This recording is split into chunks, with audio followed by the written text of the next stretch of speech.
we start with Sefer Shmiras Haloshon, and topic is best of all.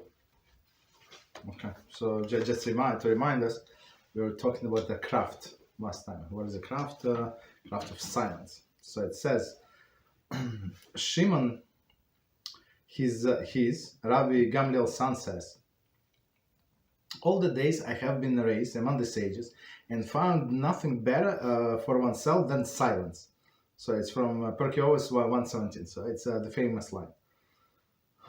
Rabbi Shimon, son of Rabban Gamliel, so the greatest of the great. So meaning the greatest of the generation would come to his father, Rabbi Gamliel, and he was acquainted with them. Very interesting. And he said, the best is silence.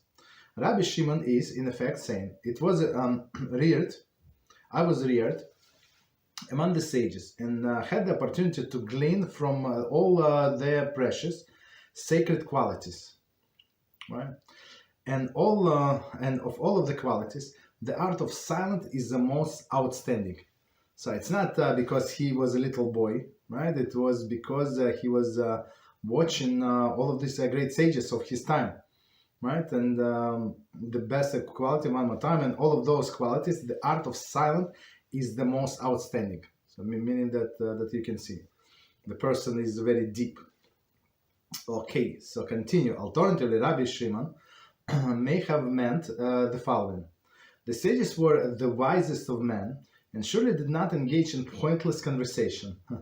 Nevertheless, there's nothing aside from speaking the words of the Torah, which they found more beneficial themselves than silence. Okay, so let's do it again, and we actually going to draw the parallel. This is a question that is often asked. So one more time, alternative Rabbi Shimon, I have them may have meant as follows: the sages were the wisest of men, and surely did not engage in pointless talk. So the pointless talk is what is forbidden. Right, so we try to shorten our mundane conversation to the minimum, but the words of the Torah, there is no problem. Nevertheless, there was nothing aside from speaking of the words of the Torah, which they found more beneficial themselves than silence. So silence is good, but if you're going to speak the Dvar Torah, the words of the Torah, Lashon Hara, that's much better than silence. So let's not get carried away. In the famous parallel, I mean, it's not famous. I'm making the parallel. Is one of the famously asked question whether the person should fast or not. So if this fast is going to diminish his strength, right, and he or she would not be able to learn the Torah, do the mitzvahs. So what is the point? Just reducing diet, but it would be much more beneficial to study Torah, eat normal. Whatever. If you want to skip one meal, there is no problem. You can skip one meal, and it's going to be also considered as fast if it's not going to affect you. Because some people need to eat, like 3 meals a day. Otherwise, they cannot function. There is no problem. I mean, they do not eat a lot, but need to eat periodically. So there is no problem. Right. So same is here. Silence compared to words of the Torah. There is no question. The words of the Torah. Okay. Rabbi Shimon was precise in saying, which literally means, I found nothing better for the body. Man's corporal existence in this world makes the virtual impossible for even the purest of the soul to ensure that his every utterance is without flaw. This is why silence is desirable. So let's do it again, and we're going to explain. Very interesting. So Rabbi Shimon was precise when he was saying, and I found nothing better for the body, right? Because all of the suffering, not all, but many sufferings, man is bringing to himself because of his mouth, because somebody told somebody, and he should have keep quiet. Doesn't matter, insulted, not insult, just keep quiet, don't answer. But he decided to answer, be a big hero. Now it's the whole war started. Okay, so for the body is the best to keep silence. Man's corporal existence in this work makes it virtually impossible for even one purest soul to ensure that his every utterance is without flaw. Okay, so we try, but as we said many times, it should not discourage us, right? Just because, and a famous example, I don't remember who said it, But just because you're not going to be the richest person in the world, you still wake up in the morning and go to work. Right? Maybe you're not the highest paid employee, right? Right? But it does not make you stop for going to work, right? So that's that same. I mean, lechavdal with Shmiras Haloshon. So just because we're going to fail from time to time does not mean that we have to stop. Might even try. Okay. That is why the silence is desirable.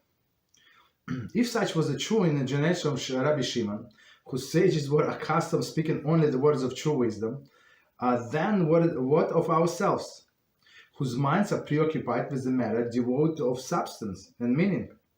If one's mouth will not be arrested by the harmless of silence, hardness of silence, then invariably it will speak in a way that he has been accustomed since one's youth.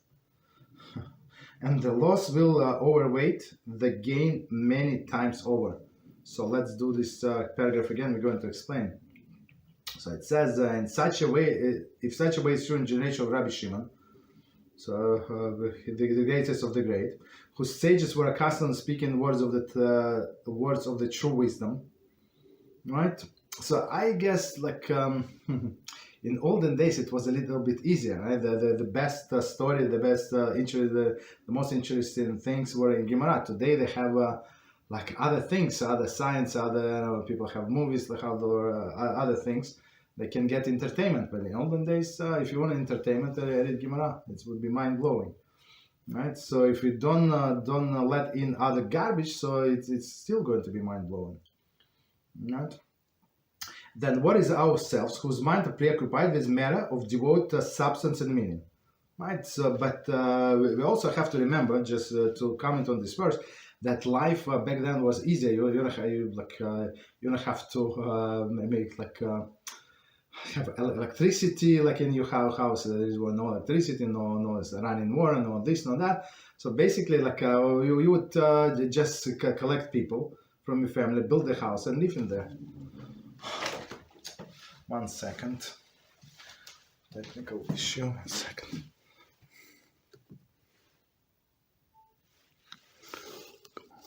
Okay. Apologize. I forgot to connect charge. Okay, no problem.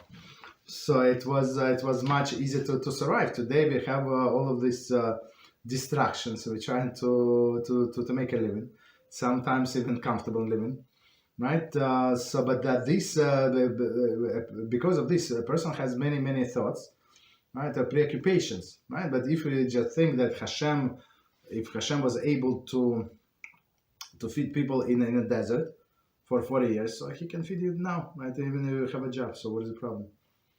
Okay, continue. If one's mouth will not be restrained by the harmless of silence, then inevitably it will speak the way it has been accustomed from one's youth. So if a person, whether he's going to talk Dvar Torah, but how long you can talk Dvar Torah? Not long. I mean, in most of the circumstances, people lose interest. I mean, and some people like wants to be popular, want to be liked, and stuff like that. So I would suggest like the thing that worked for me is headphones. So I was in a class. So even though this class is from 5 years ago, at least, I mean, who needs to know? Said I'm in a class, and that's it. So I'm in a class, so I participate. So don't talk to me basically. Unless it is important to talk to that person for whatever reason, you want to give somebody hizuk, it's a different story. But otherwise, silence is the best, and you can always pretend that you're busy. Okay, and don't go in this to these meetings, of course. Okay, and it's very interesting. So he will speak in a way that he accustomed from the one's youth. So when there is a little baby, they talk about everything non-stop. So that becomes the person's nature, and unless the person trains himself not to. And the loss will outweigh the gain many times over. Okay, stop here. Any questions on what you said?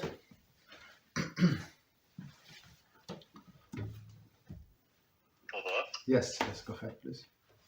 I believe this Mishnah says that Rabban Shimon ben Gamliel didn't find anything better for the body than silence, right? Doesn't it say? Yes, So that's what we said. Body, yes. Does silence have like physical benefits? For example, for like the body? Yes. As the example that I gave. So you answer wrong person, wrong things, and you to your neighbor, and now he's going to hate you and do all. No, not you. I don't want to talk. In general, like somebody answered his neighbor because he was not in good mood or neighbor did something, right? So and you can start the war. I give you this example. I have a crazy neighbor across from the street. So we're responsible to clean the leaves, right? The leaves fall them from tree. We have a huge trees, a lot of leaves. So everybody is responsible for their side.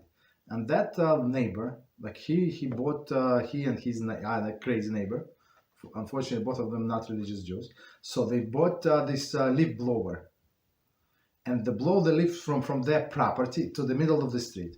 So guess what? Cars passing by at the wind, and it blows to our side most of the times.